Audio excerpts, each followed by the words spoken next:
So my name is Saliogona and I'm taking over Future Design Collaborative today for this live session where we'll be discussing AI revolution in real estate design with the user-centered design, and we'll be discussing future developments as well. We have an amazing speaker who will be joining us today, and I will be introducing him briefly shortly.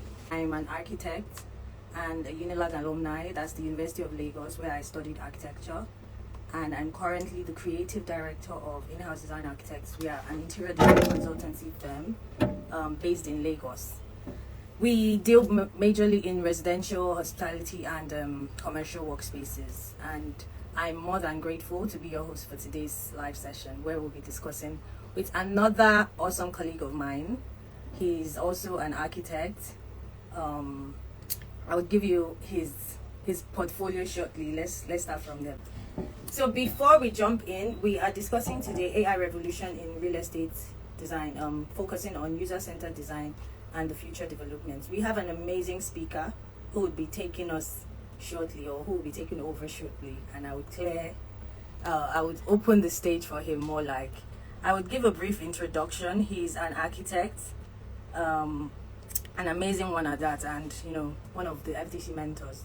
So we're having a chartered architect, that's architect EMMANUEL, that's his name, and he has over 15 years experience in sustainable design, construction, real estate. He's actually a sustainability leader and a faculty of supply chain management at Rutgers University, USA. Yes, he's certified for green and sustainable professional.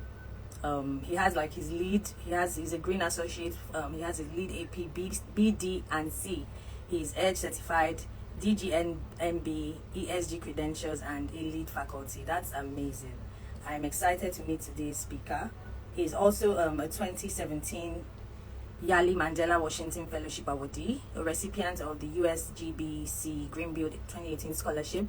He is the 2018 Ecoin Green Moonshot recipient and 2024 Yali alumni for a PDE recipient. He's currently the director of training with Green Build Council Nigeria, that's GBCN, and a member of World GBC Africa Regional Network. He also holds a Bd+C in architecture and MA degree from Obafemi Awolowo University. Awesome. He's currently a PhD student of mechanical engineering at the University of Technology, Malaysia. This is amazing, and I cannot wait to meet Architect EMMANUEL. Architect EMMANUEL has also funded Light Des Africa, so please let's all check this after this session as well. And Before You Buy Nigeria, these are both consultancy and real estate firms with competence in green building design, life cycle assessment and environmental impact assessment and development projects across Africa and West Africa. He has worked with brands like Krones, Facebook, Meta, Afrexim, Shell, and Afrin-Shaw. So he is definitely well-grounded to take us through today's session. So while we await Architect EMMANUEL, the AI revolution in real estate design, which is our topic for today, and our theme is going to be the user-centered design and the future developments of it. So when we talk about AI revolution, we know AI analyzes large data sets to predict user preferences. So this is us now trying to see the revolution of AI in the real estate industry, and I can't wait. I don't want to do all the speaking or talking for Architect EMMANUEL, so I'll just hold on till he joins us. Awesome to have you here, Architect EMMANUEL. I hope you heard my brief intro of your very robust portfolio, which got us at the edge of our seats, and we can't wait to hear from you. Architect EMMANUEL, how would you take us through, or let's say, take us through the real estate environment in Nigeria? You being familiar with that, first of all, and I'm willing to hear everything. Okay, so let me start by, all right, thank you very much. So let me start by thanking everyone, the organizers, the team leads, and my friend and colleague of years back, Architect Polola. Thank you for the invitation and the honor. For me, it's a privilege and it's a great honor. And thank you everyone for joining the call. So maybe that's my starting line. Again, why do I want to start by thanking the organizers? I remember some times ago that they said, I was reading a book and it said, if you want to heed anything from Africans, take it off Instagram and Facebook. And I was wondering, that what do you mean? They say we do not read and we don't prepare for the future. We only care about the present, from leadership to followers. And I told them it's not true. And of course, maybe today, what they're trying to do here is also discuss that it's not true what they have said. It's their own reality, and it's as far as your eyes can see. So here we are coming here to discuss the future, to look beyond the present, and to say, how do we position ourselves to harness the possibilities to come and in the years to come. So maybe that's a good starting point for me. So let me start by also saying that maybe let's disintegrate the two words, AI and user-centered experience. Let me start by that user-centered experience. Before there used to be mass production. What we have now is mass customization. That means we are producing a mass, but we are trying to fit into every of our output, into what people would desire to have. So that means beyond just mass customizing, just beyond saying one size fits all. Before we usually have BK or ready to wear. So ready to wear of those days is not ready to wear now. Ready to wear now is that you're getting there. Yes, it's ready to wear, but they measure you, and in 1 hour they make it ready for you to wear. Right. So it's beyond just ready to wear of those days. Of course, and these are the trends that had come upon everyone that is across all of the industry, including real estate and architecture. Again, let's look at AI, the revolution and real estate. So AI also, AI, we had taught it like a devil's tool. In fact, at some instances, some persons were discussing in some countries, they say it's devil's tool. I say it's not devil's tool because you don't know. So AI is basically a matrix of data aggregation to solve a problem. That means I look at your trend, I look at your pattern, I look at your thinking, and I customize a solution for you. And that solution now chases you everywhere you go. So maybe you like R&B. So you are going to buy clothing. I'm leading you to where they sell R&B clothes or clothing wears. Maybe you listen to R&B songs. You're asking me, get to a new location, I want to go to church. I will ensure that the church you go is where they play R&B music. Because I've studied your pattern of life. I have data about you. And again, with this trend, with the AI trend, with the user-centered design trend, what that meant is that we are now the products. We are now the commodities. That means the more of people data that you have, the more of the paradigm and possibilities of your industry that you can harness. So that means if I know how education think, I can basically sit down in my house and customize solutions for them that will fit their needs. I mean, I'm sure maybe 5, 6, 7 years ago, who can imagine that selling soup in liters and canteen meat in small cups can be a big business? Nowadays, I know about the lead I heard about that makes almost 5 million naira a day selling soup in liters. I say, soup, making money 5 million naira. Of course, maybe that's our sales. At least if you sell 5 million naira a day, can make 1 million naira in profit. I mean, that's a soup seller. Sorry for me speaking. And imagine a professor of law, earning 600K, and someone selling soup. So again, not to undermine anybody's, but just to say, let's also even look at this. Let's break down these realities that jump on us, and start saying where are we and how can we position ourselves to harness the possibilities. So again, I will said this. Then let's start looking about the main context of the day: AI revolution, real estate design. That means now we are looking at people's concerns, people's expectation, people's preference, people's pockets, to now give them a design that is not just tailored to their class, but tailored to their mindsets and tailored to their pockets. Because in that user data, so can basically say it's a personalized problem solver, right? Absolutely. A personalized, customized, mass customized solution matrix. Right. To real estate, of course, beyond real estate, and of course, if you're talking about real estate, maybe now we also need to start defining what real estate is. Because in the days that we are growing up, real estate only refers to tangible. Now real estate has gone beyond the tangibles. So that means you can have a house that you don't even know where it is. Or you can have a square meter of a house that maybe 400 of you own a house somewhere on Manhattan Street. And you don't even know where your house is, or you don't know where your own square meter is, but you know you have a portion of a house. So the trends are changing. The dynamics of every cadre of the expression is changing, both within the ownership, within the execution, and the operation. The dynamics is changing every day. So of course, all these dynamics is So it is, of course, it's an advancement. It's basically aimed to the fact that user expectation is changing, and user experiences are also changing. Models of working are changing, and also we have to change. Maybe I should pause a bit there and let you ask more questions, but just to give an overview that maybe deeper than English what they are discussing. We need to start looking at who we are, what we need. Would you rather own a duplex in Banana Island, or own one bedroom in 4 locations across the world?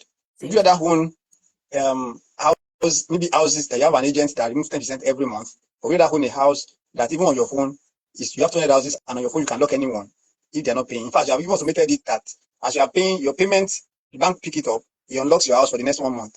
If you didn't pay, it locks itself without even you knowing, or without even you. There's no beg to extend. There's no agent that you can talk to that can compromise you. A system has been created.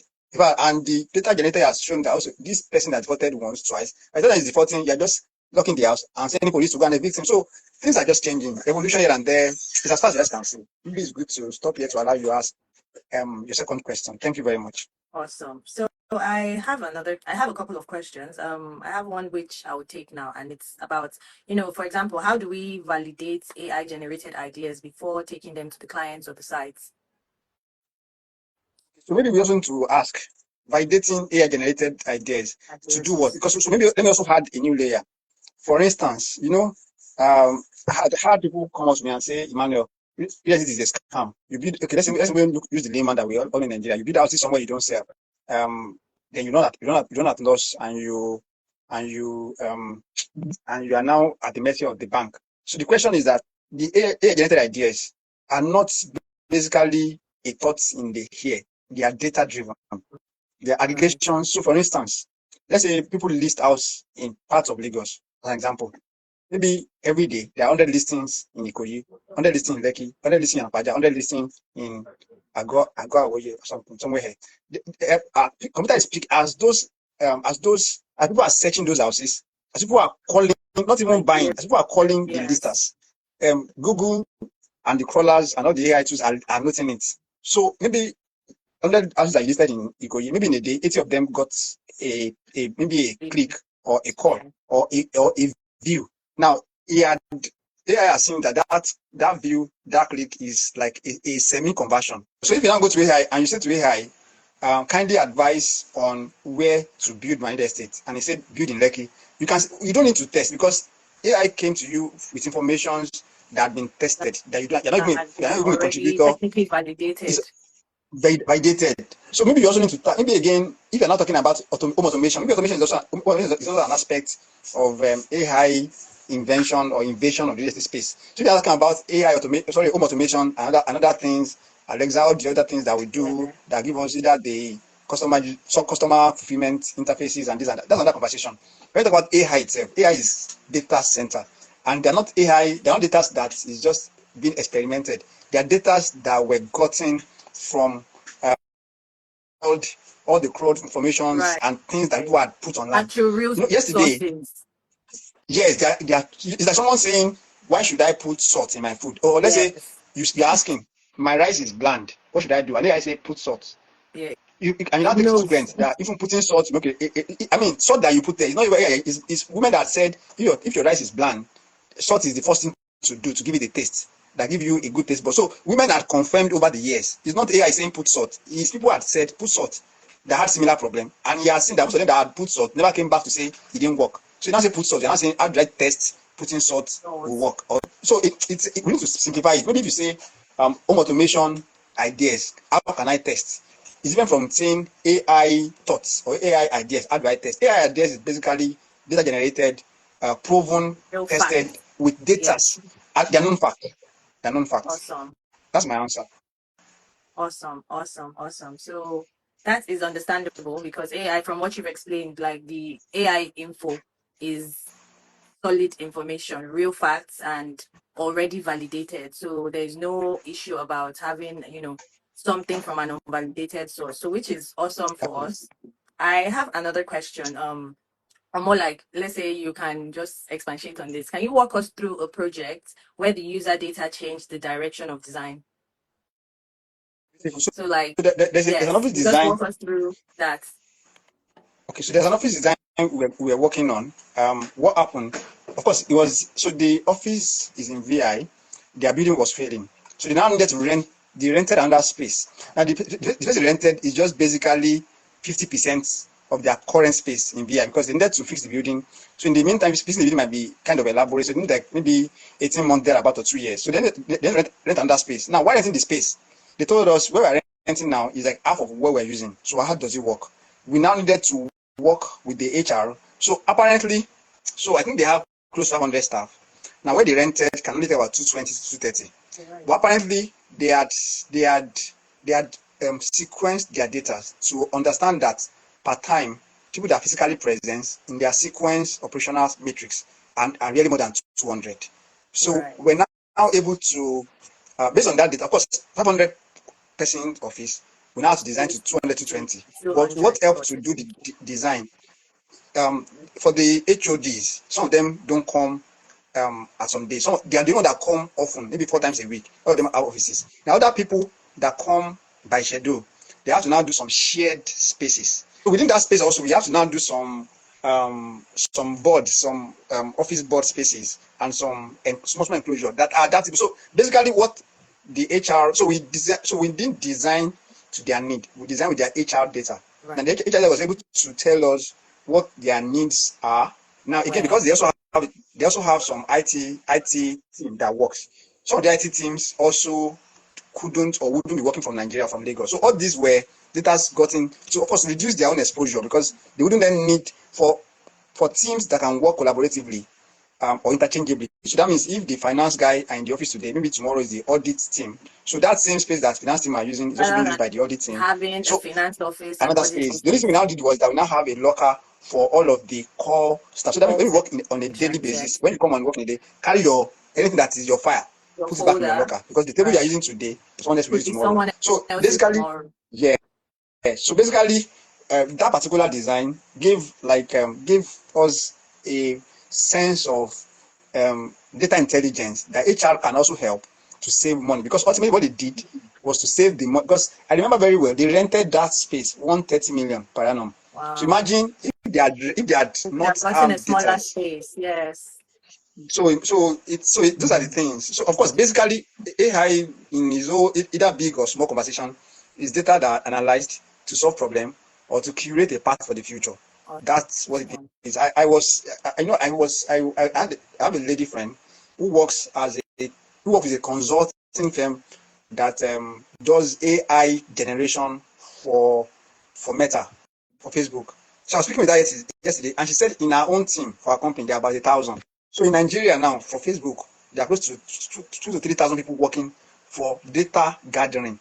So this data gathering is now their input into their AI toolboxes that governs consumption pattern, governs the cookies that chases you, governs everything you do. So it's like the moment you jump online, there is an AI person or system that is chasing you everywhere. For instance, some of us that are here today, by the time we go to the next thing we are viewing, AI information.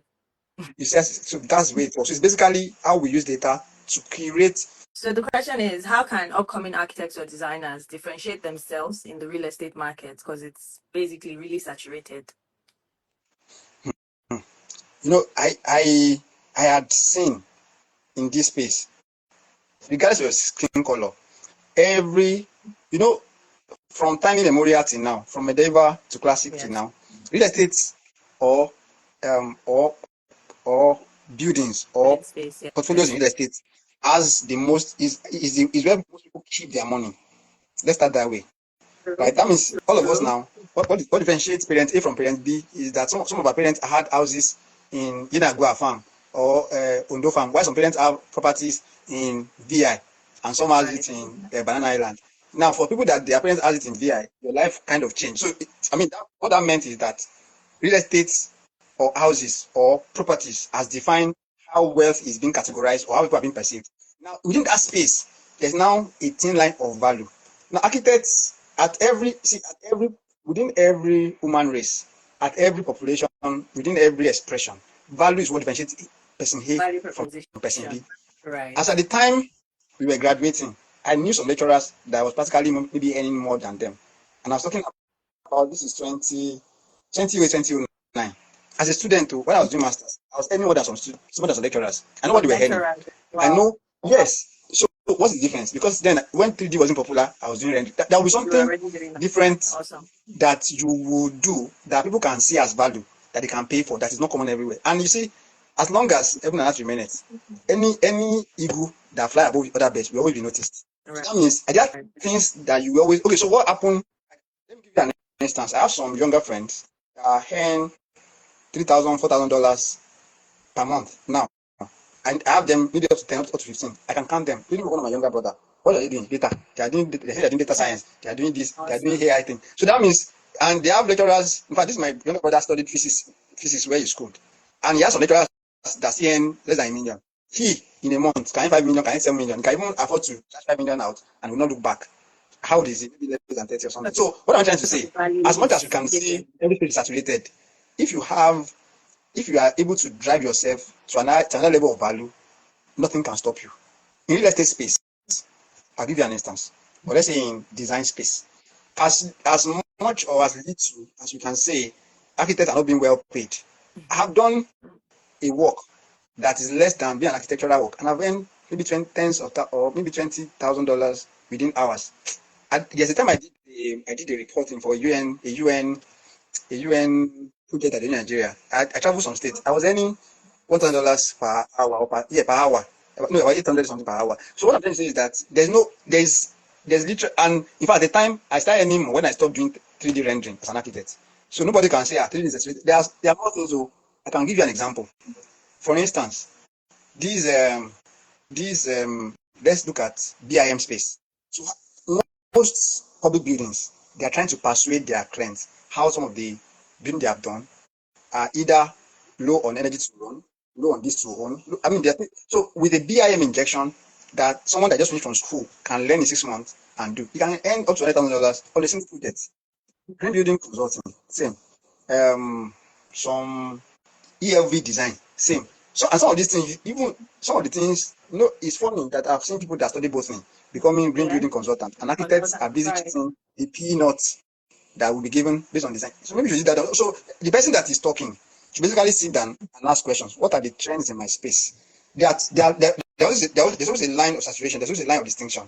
As long as value is in your heart, and as long as you are doing the 1% of the 100%, you will always have value to get and value to give. Where you get to make profits is when you are giving a differentiated value that nobody else can give and that cannot be gotten on the streets. You always get yourself. So for that young lady or young man, trust me, I wish I can keep my knowledge and reduce my days to your days. I will still get into another new space and I'll make more money without even me joining the competing for the. I don't need to compete. How to make yourself valuable. Valuable. I want to mention like 3 or 4 key AI trends in real estate. So number one that I'm used to and I've learned from is a predictive market forecasting. I think I mentioned that in passing. Before, most of us actually when people come to us and say I want to do this design, you can just tell them, okay, in Lekki, flat we sell. No, in Lekki, or in Ikoyi, they like iRice. Sorry, it's banana. They like banana and apple. All those conversations. But generalized. Predictive, yeah. So with the predictive analysis, there are tools that could be used though, and of course you can even use your common ChatGPT. And there are other tools online. You can go to. It can not allow us to discuss those tools. Let me just mention. So there are ones that can give you a proper market forecast to say, okay, if you are building, let's say in Aja, in the past 1 year, people that search houses in Aja only search for flats. So you don't need to do let me think minimum anymore. Let me do 20. I'm doing 50 houses. Let me do 20 flats, 18 terraces, so that I can have mixed market. No, you don't have to. With an AI analysis, you can know that you know what. I'm doing 50,000 like that. I'm only doing flats. I don't care. And you can now discover. There was a time I did a project. I was wondering why the volume was much and the profit was less. I was now trying to do some research and I discovered that most persons that make money in what we did ought not to have sold more than 30% of land. Data. Can I say it again? Do you hear what I said? I said ought not to have sold more than 30% of land. A lot of people will say, I'm related. Let me put this off land. No, off land is a value loss. Wow. And I'll give you that project. Someone bought from us 90. When we were done, he was telling me it's not even leaves at 150. The 90 that we didn't, the profit that we didn't make. Yes, the profit that never came to us. He was still saying it's not enough for him. He wanted to sell for 170, something that he bought for 90. Wow. So, and he got it off plan. And he got it off plan. In fact, let me also add, there is one that was sold to for another project, same project, that we begged to offer someone at 80. Do you know today? The person hasn't sold though. Today now, the person called me that was help help him to rent it out. Guess how much they're renting that house? They're renting it at 14. They're begging us for 14 million. For what he bought at 75. He now said, he was selling because he said 20. What he bought at 75 or 80. I think every month you need 80. So with a good data assessment, you would have known as we are working that we don't know to have sold some as off plan. You know, a lot of people that are into that space, their off plan is good. You have sold, you just use their money to build it, but they're without profit. So AI help you to forecast your market and also give you, if you are able to sit down to your analysis, help you to control your price points, help you to look at your interest rates, your typologies, all of this, even for your investors and other people that are preliminary home buyers. It can also help you to guide the expectation. Then the other thing that also, of course, the general thing that people talk about also, this virtual assistantship that is now being introduced into building. Some building with the help of some AIs, with some powerful internet optic fibers, you can actually get real-time data. I have a friend whose houses, he has some houses of Nigeria, but those houses are on his phone. The moment you do not pay, you can either put you on automatic. So the moment you pay for your houses, yes, they lock the house become open for you for 30 days. And the 31st day you don't pay, the house will be locked. You have no access. Yes. Wow. The moment you go out, you cannot come in without him automating or saying the house will allow you access. That way, doesn't even for themselves. It is Nigeria, but the universities are not in Nigeria. The universities are not in Nigeria. Okay, but he's doing that. Some people are doing it in Nigeria. Some people are doing it in Nigeria. I think I've had some person trying to do it somewhere in Ikoyi, trying to do the same. So you don't need to, that means with what is going to come in the next 5 years, you can own 100 houses and not even appoint any agent that will be sabotaging your. Just be willing to invest in some of these AI tools. Be willing to invest, or maybe an inverter system that just take the power off the NEPA so that you won't be paying so much. And you are basically monitoring your houses on your phone. In fact, you can even put entrance cameras. Because, for instance, in some estates in Lagos, you sign how many of you are coming in. I know some part of Europe and in America, for any houses you are renting, of course, those are policy driven. They are family size versus house types. So if you are renting, if you have a child and two of you making 3, in some part of UK, they only allow you to rent 2 bedrooms because your child must have, if they are 2, maybe depending on their age, you must have 1 room for the kid, minimum. If they are different sexes and their age, I don't know the age, I'm not sure. All of that, different room. So at that level again, some of those landlords install cameras at the entrance that triggers when the number of frequent entry is much more than what was signed on the form. Because they will say you're subletting the house and they can give you quick notice. So this is just a lot of, so that's like a virtual assistantship, that help you to maybe help to monitor your monitor and manage. Manage. Yes, those are the trend. Then there's also an automated valuation model. Okay, so this also, what this does is to because a lot of persons also keep properties as a store of wealth and a store of value. Now, for persons that also need loan and that needs their worth to be examined every quarter to know how much how much you can access in the bank, there are some tools that they call automated valuation models. So, for instance, I just spoke to you about a project that we did. There's a property that a friend bought. When they initially told him to buy 2022, the land is 130. Now, when it was meant to buy in 2024 early, the same property that was 130 had become 260. When he bought ultimately in around around late 2024, it was 300. Wow.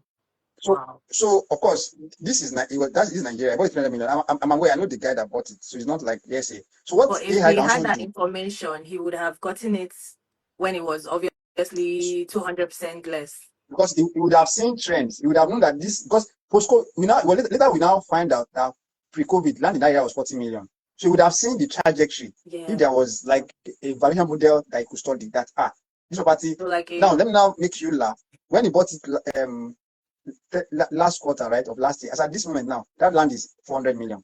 So, so less than a year, you also have another million increase on it. This is just us being predictive. As at 2020, yes. As of 2023, a square meter in Banana, if I remember, was 1.5. So maybe it's about 3 million per square meter in Banana Island. That was just my check. So things just change. So the automated valuation model makes you to plug in all your properties and can keep giving you what your current value is. That's another one part. Then again, let me also add, there's a new layer of real estate virtuals. Now, it's also related with blockchains, where you can cascade, you can have two values for real estate, both the tangible and the intangible. The tangible to say, of course, all of these have a lot of complex evaluation and experimenting. Tangible to say, I have a plot, let's say I have a flat in Dubai. This flat I have in Dubai, I can turn it to a blockchain token. I can now sell part of it to other people all over the world. So let's say it was $1 million, right?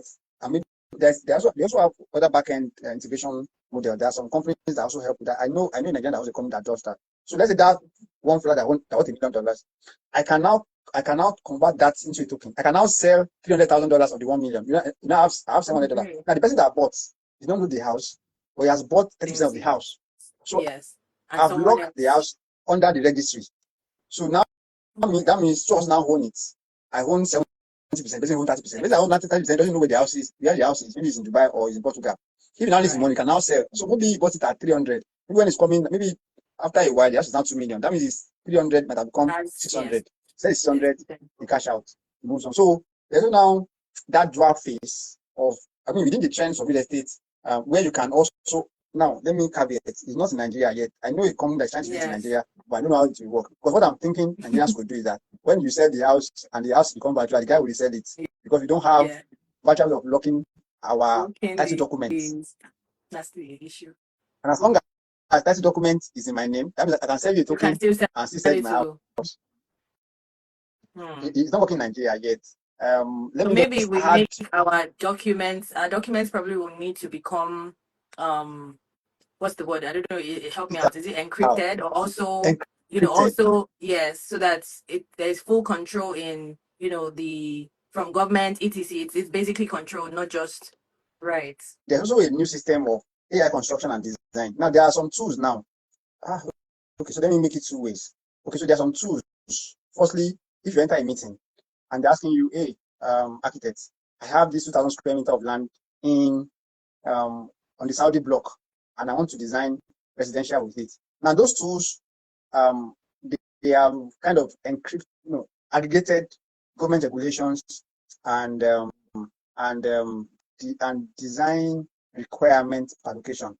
So they will tell you, and of course, also some of those tools now have in them user expectation and user data.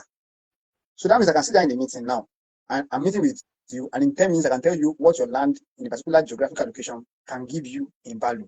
And what I'm telling you is as real as reality, that in it, consider in it is government regulation, consider in it is return on investment, consider in it is what people will buy in that area, consider in it is even you as a foreign investor can be protected and get your fund back. So all these things can be put together. There are some tools that does that just basically, and of course the dynamics of it is that for you want to know how your ROI will be. That means you want to know if I have, okay, let me make it simpler. If I have 3,000 square meter in the Kate, what do I get? So off my head, you're already telling me that most people that design in the Kate, they use 150 square meter per person or per family. So it's saying that if you're with a 3,000 square meter, you can only get 2 houses, 20 family houses. All right, 20. You get, and they are just telling you that within your 3,000 square meter, you should do within that 20 houses, do 12 flats, do 4 terraces, and do 4 fully detached. And all of this you can get within 10 minutes. So there's some AI tools that also help with that detailed assessment. Then now into content and design. Now there's AI tools that also help you to reduce waste. They'll tell you some of them, first of all, you can type in your requirements. I want to design my dream home. I want to be one of its kind, finer than Dangote's or Bezos, or yes, and I have the land in the Eco Atlantic.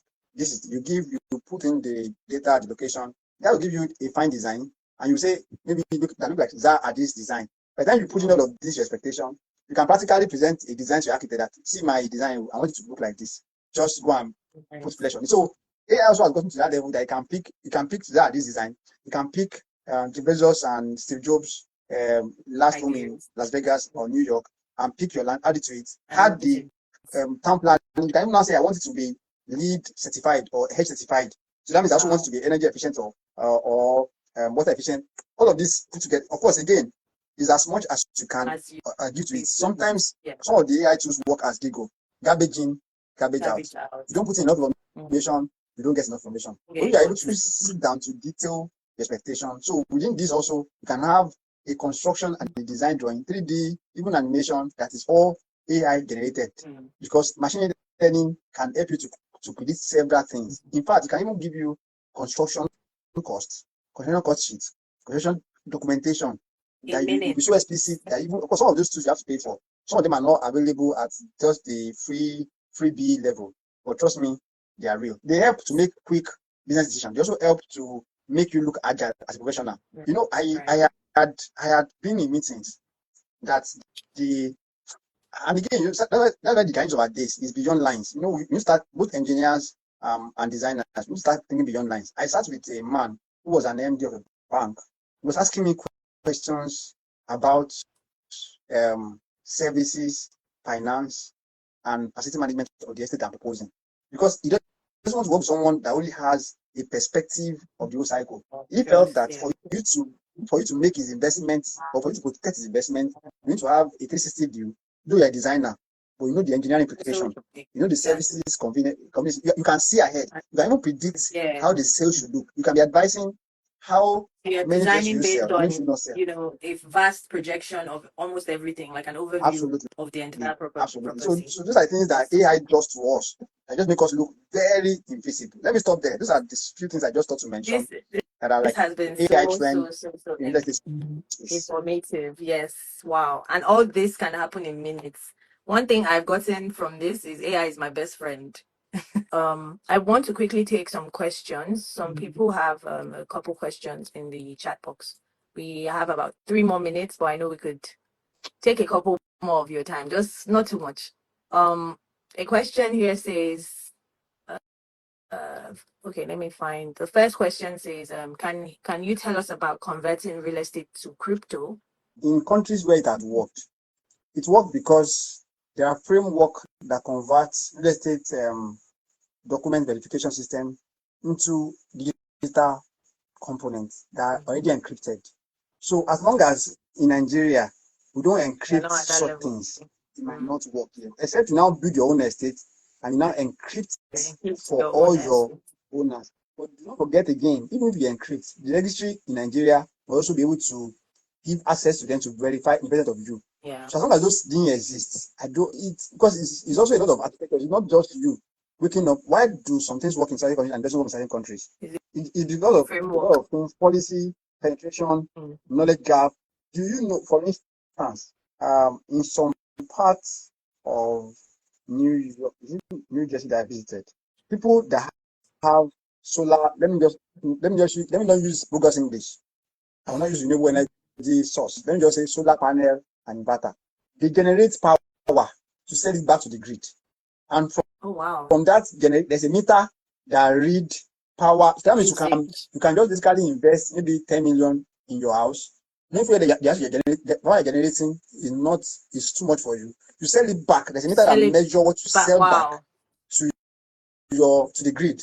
And from that alone, you can get paid by governments that are generating power and you're selling. Because let's say you sell at maybe 0.3, let's say 5 cents per kilowatt hour. They buy from you at that 5 kilowatt hour. You can sell it at 8 kilowatt hour. So let them generate fund. They will give you that 5 kilowatt hour. In fact, there is also a reward if you put on some of your core machines, especially the water generation and some other things, off peak period. So that means they also cascade their costs per kilowatt hour. It's not like band-aid flat rate. No, in the morning.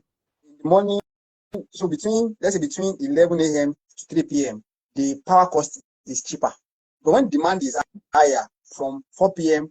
till daybreak, the cost of power is higher. So maybe for example, you want to mow your garden, you want to wash your rug. You can do this thing within the hours the power is cheaper. So all these things are there, and you can sell your own house. So because they have that system, some houses that you need to enroll, when you enroll, they will now come and install the system. within your compound. So you sell the power, and there's a meter that reads how many you sold in a month, and the money comes to you. In fact, it comes to you sometimes as a credit. So that when you're using what are you using when you don't have power, you also take it off what you have supplied. Wow. So it's a lot of all these things work when there are basic infrastructure, policy support, and some digital tools that are policy driven. Hence, that crypto thought. When we have a system when they even see crypto as Yahoo, so where do you want to start? If we stop you now and you say I'm a crypto seller, they will ask you. They even say to come up. But if gonna help you, you're not doing dread, and you tattoo your hand, and you have Apple laptop, and you cut your jeans. Plus, you're in trouble. So basically, that question, we haven't gotten there yet. We don't have the infrastructure in place to be able to do that at the moment. Of course, some of us here over this call can start thinking about it and can start seeing how can we partner with companies that are doing it. Can we bring it to Nigeria? What are the requirements? You can start researching into them. I started research recently into carbon credits. Carbon credits, the more you look, the less you see.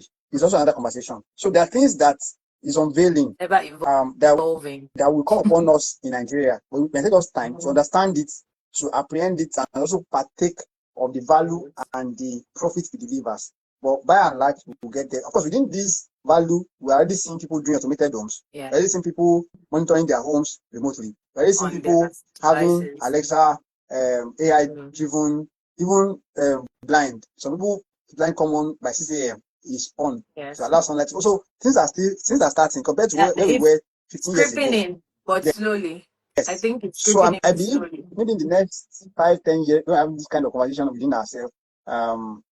I'm sure we can say that I know a building in Banana that it has many users all over the world. That even the user doesn't know where the building is. They only know they have maybe $10 or one square meter in the whole building.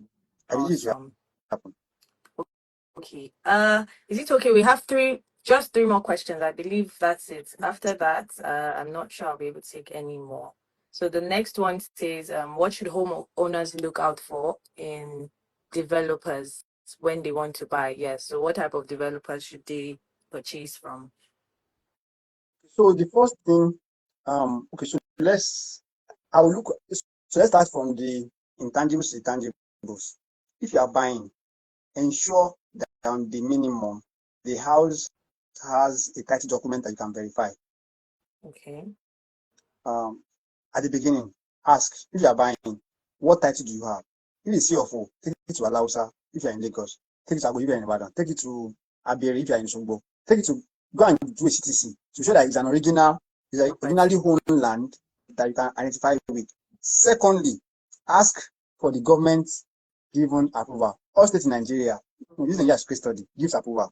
So let him share with you the approval he got. Now, why are you doing all of this? Should there be in the future there's a problem, you can have a claim or a liability to lay hold on. So that means, let's say for instance, the house is right. Now let me also add caveats. The title is right doesn't mean the property you are buying and the title aligns. Now in Lagos, I can give you a title of Lekki one, say the property in Aja. So again, it's also a very dynamic thing to cross check. When you're going to cross check the title, don't just say check if it's true. It can be true, but the land you're buying is not the land the title is true for. Match it with the property, actually. So depending on what you're investing and depending on how tall you are, you might want to invest additional 50,000, 100,000 to carry someone from Hausa.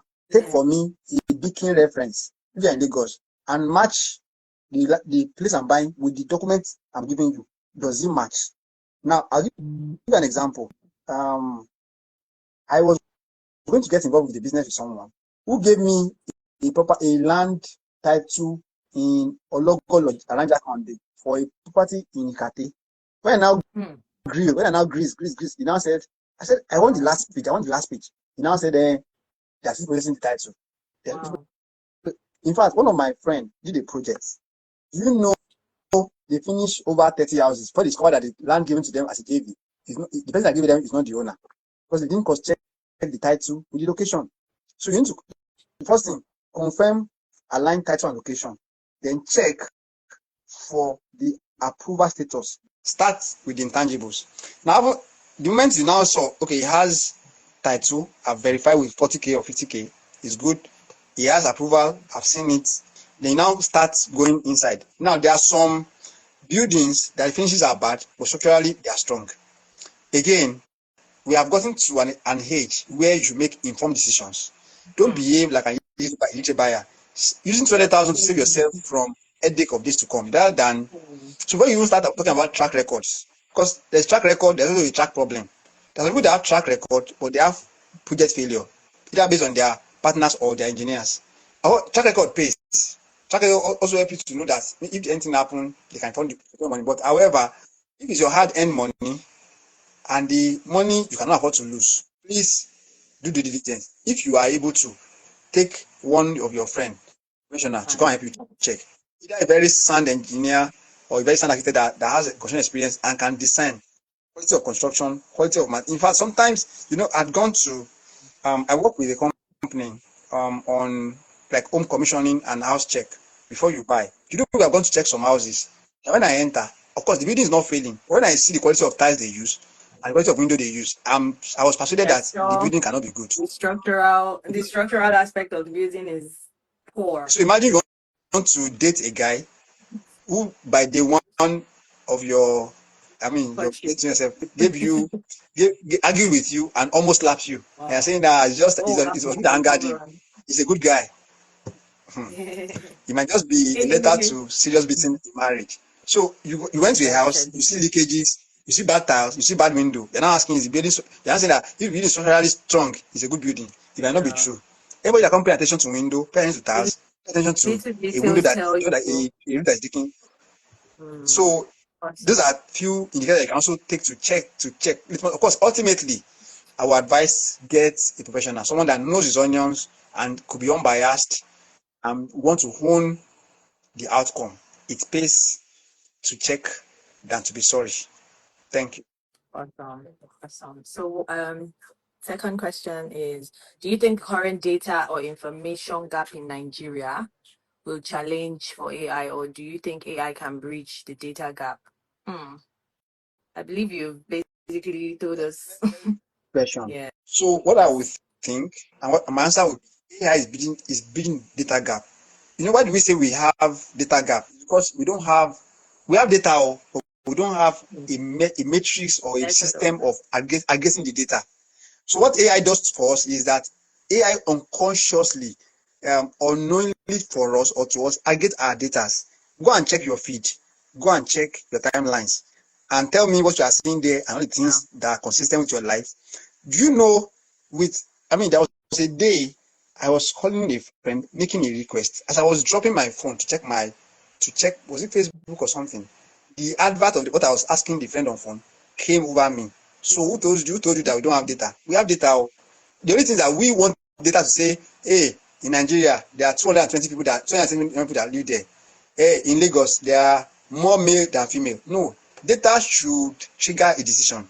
AI is to give you data that will help you in decision making. So they're not looking to give you just data. They are telling you information or selling you thought or selling you product or selling you processes that is data backed. So you want to buy a house. You are saying buy a house in Ikate. The first thing you see on your page 1, you are seeing GG and the likes. They are only giving you flat. What that means is that in Ikate, it's only flat that people buy most or more. And you are seeing there's no data. Yes, nobody. You might get to Alausa and discover that people that are selling flat actually put it there as duplex, or put it there as fully detached, or put it there as even office complex. But here in the real selling, in the real Ujuoja, where they are selling their product, they are saying no. Alausa I deceive them. But real life, I'm building flats. So we don't have a system that helps us to make data-driven decisions. And we don't have a system that aggregates those data, but they are data. Anytime you put anything online, anytime you put anything that you typed on your WhatsApp, so what's besides WhatsApp business? So what do you think WhatsApp is for? Data gathering. Okay, you have a Gmail that is free. All your email content, where are they? So the servers that are storing in America, the ones they keep in the moon, in the sky, what are they using for? It's data now. So we have data. So again, beside the documentation that I've mentioned, beside that it's finished, and you are checking when it's finished. If you also get interested in that space, you might also want to check the process, because sometimes there was a building or there was a flat that no, sorry, something that a friend of mine bought.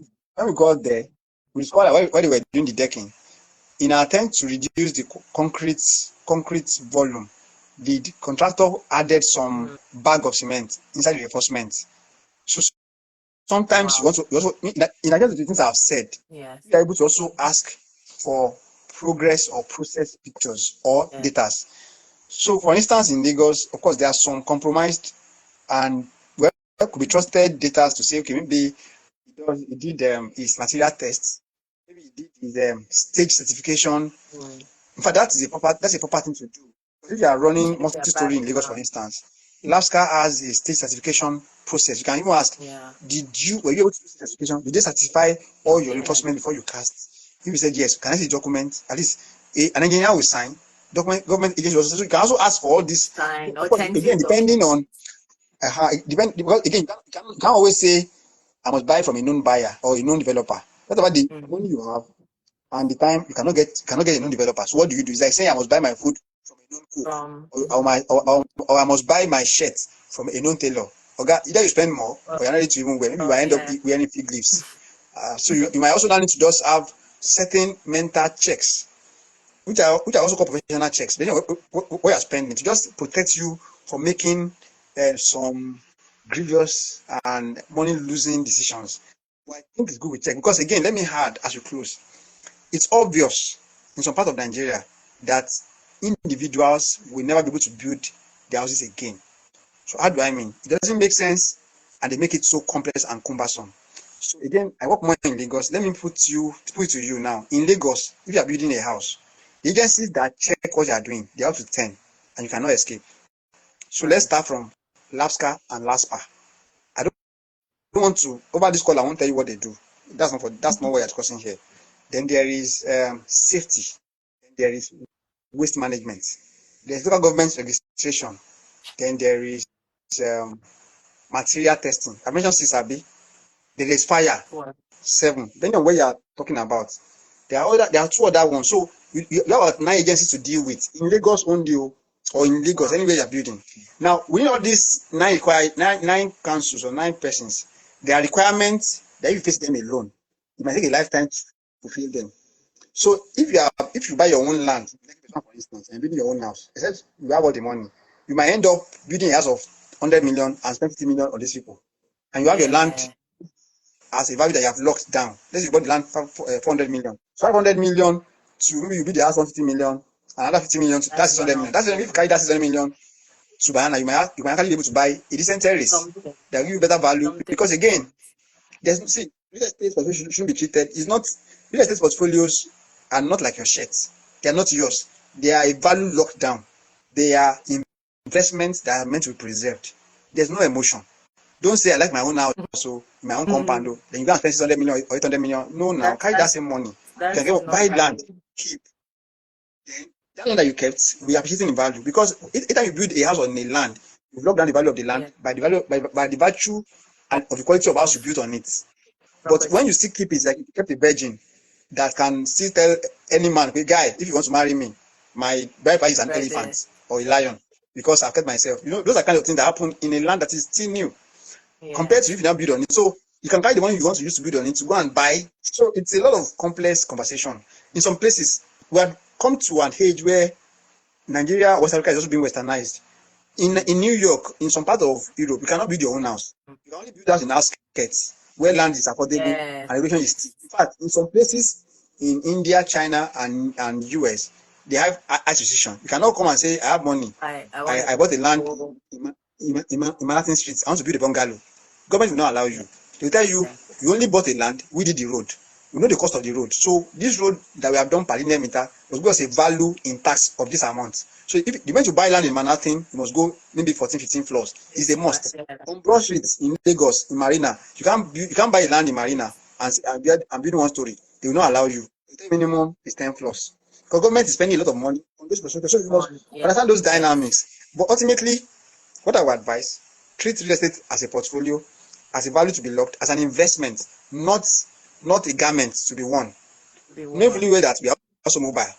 what stops you from, instead of you to lock down 600 million in one location in Lagos, you can have 4 of that same houses in other parts of Nigeria, even outside Nigeria. You can't do that. So that's just what I want to advise, that let's treat it like an investment, not Not shelter a that we must have. Yeah, this has been such a robust session, I would say, and I want to especially thank you, Architect Emmanuel, for taking out this time to shed more light. I myself, I'm familiar with automation, AI for the interior spaces, like you said, automating your house, etc. But seeing these things you've said for the real estate industry has also given me a new light bulb in certain things, and I myself, I know what I'll be looking out for when I'm in that space. So I want to say a big thank you to you, and also to everyone who has joined us this evening.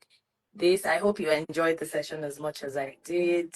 Um, we would definitely, like I mentioned earlier, be having, several other live sessions just like this one. This has been an amazing session with architect Emmanuel here today. So once again, sir, thank you so much.